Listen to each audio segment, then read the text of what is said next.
Buenas tardes, everyone. Welcome. Thank you, Ian, for that wonderful introduction. It's very, very nice to be here today and excited to talk to people like you about HR 2021, the Environmental Justice for All Act. So yes, thank you for that very, very welcoming introduction. So in this panel, we will be learning about HR 2021, the Environmental Justice for All Act, what are some of the policy priorities that we're working on, and collaborative ways that people like you and I can work on to advance HR 2021 in Congress. And please feel free to follow any of the slides. You will get to see Twitter handles of the Natural Resources Committee, as well as Representative Raúl Grijalva, Representative McEachin, and contact information as well.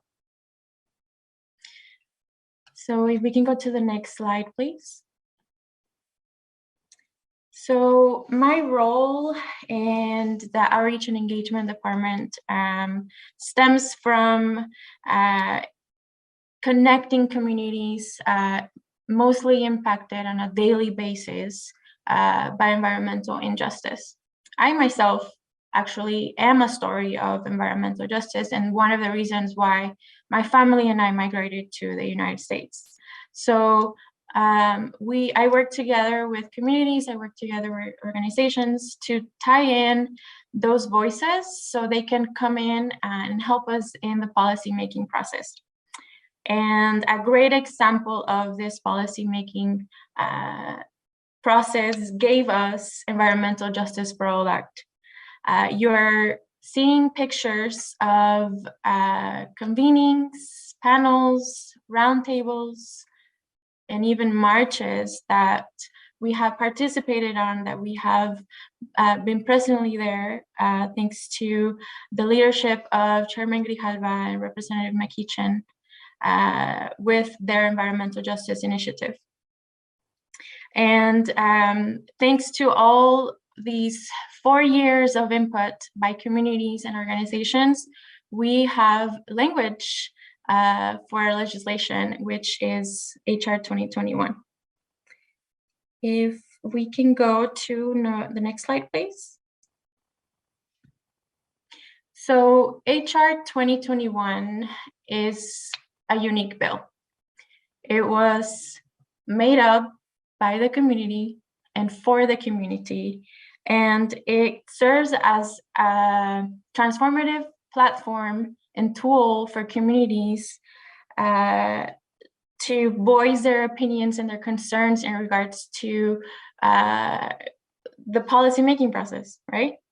This bill is transformative because communities have a voice when they can speak on in regards to fossil fuel transition programs and the way that they are being impacted directly, as well as takes bold steps to address the cumulative pollution impact on EJ communities across the nation.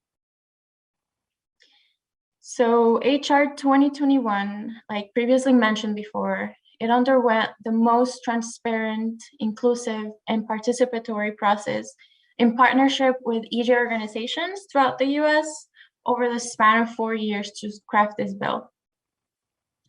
And an important portion of HR 2021 and the relationship that Chair Grijalva and Representative McEachin established was by creating an EJ working group where they serve as advisors, local advisors across the nation, and that help identify and address these environmental justice issues, as well as by providing direct guidance and technical assistance to local communities impacted. There is more information about the Environmental Justice for All Act in naturalresources.house.gov if you would like to visit the website as well. All right, so if we can go to the next slide, please.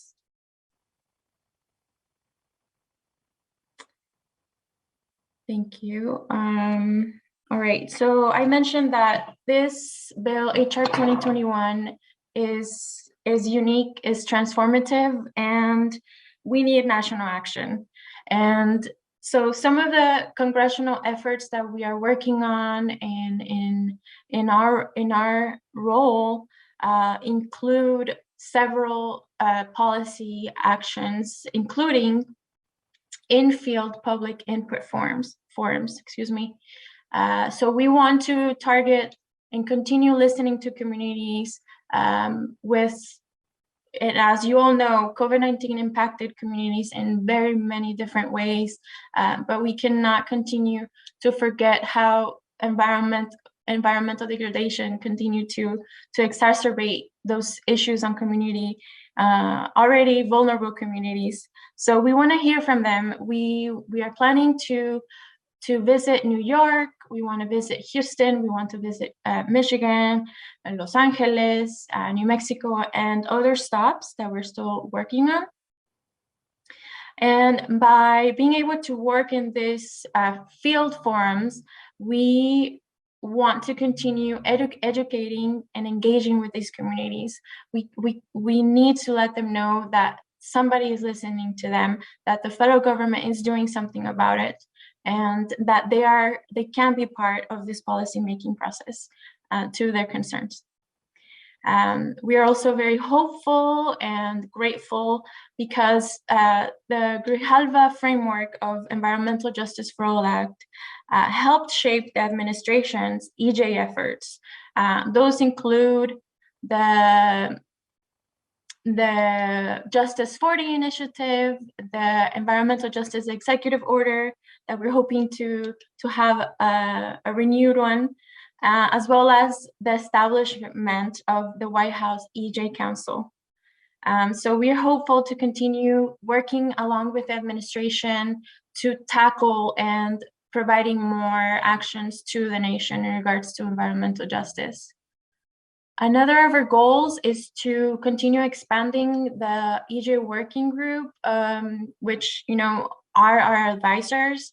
And so meaning if we have a larger working group, it means that we have a greater cultural and geographical reach by also identifying who our local EJ champions are. Next slide, please.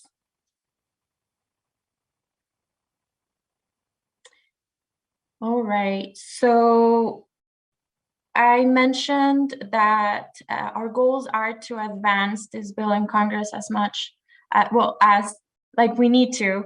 One of the goals that we want to accomplish this year is to amplify the voices on the ground of people being impacted. And just take a look at the picture that we put there. Our kids are unfortunately growing with this environment. And so we want to have voices on the ground. We want witnesses from impacted communities. And we are hoping to bolster these stories by hosting an HR 2021 hearing coming up in February, and which will lead us to taking it into a legislative language markup, which the input forums will help us because by the input and the feedback that we get from the communities, from all the tour stops that we do, we'll be able to better and just advance the language that we want to have in this bill that reflects the community needs. By working on the legislative hearing and the markup, we hope to gain partners in the Senate that are talking and that are supporting environmental justice. So a lot of that momentum, we want for it to push the national actions that the Biden administration can help provide. So a lot of the EJ provisions, environmental justice provisions that are in the Build Back Better bill are also one of our goals. So we want to keep that going. And we can actually go to the next slide. All right. So number one goal is, by having an EJ conscious community, it means that we have a better government response. So our goal is to pass HR 2021 in the House of Representatives. But we need a lot of help. We need community help. And just as this bill was created by the community and for the community, that's why we continue to involve, and we continue to work with several organizations and people like you and I, like myself, like my tia, like my sister, that are on the ground, unfortunately being impacted, to help us gain this momentum and to have this passed in Congress. So some of the action items that we're looking to have is by increasing diversity in Congress, diversity witnesses, in Congress.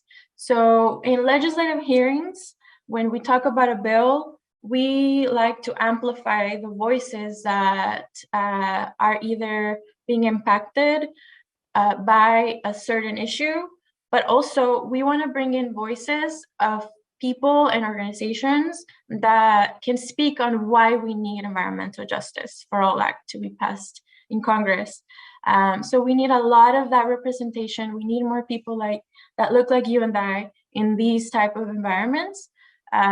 We also need help from organization and grassroots organizations on the ground that can show support for HR 2021, and they can do so by submitting statements of requests, statements of support, and also letters of support for the congressional record in these legislative hearings.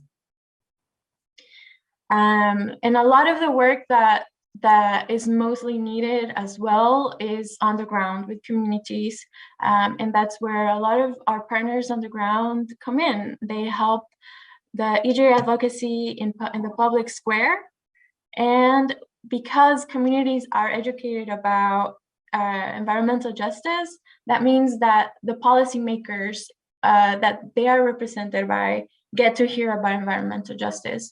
So we hope to really continue gaining this momentum to push the government and to provide us more responses on environmental justice. Can go to the next slide, please. I will try to keep this short so we can continue having conversations about what we can work on. But here are a couple of action items that you can help us with and that we are working on currently. So if you guys have any knowledge of any local stories or any families that can speak on how they are being impacted and that we can help uplift and highlight, please email us. If you know of an organization that could benefit about hearing about HR 2021, we can do that as well. And if you know of any other organization or group that can also show their support by submitting statements of support or letters for the congressional record, this is also another way that you can assist us so we can reach our goal of passing HR 2021 in Congress.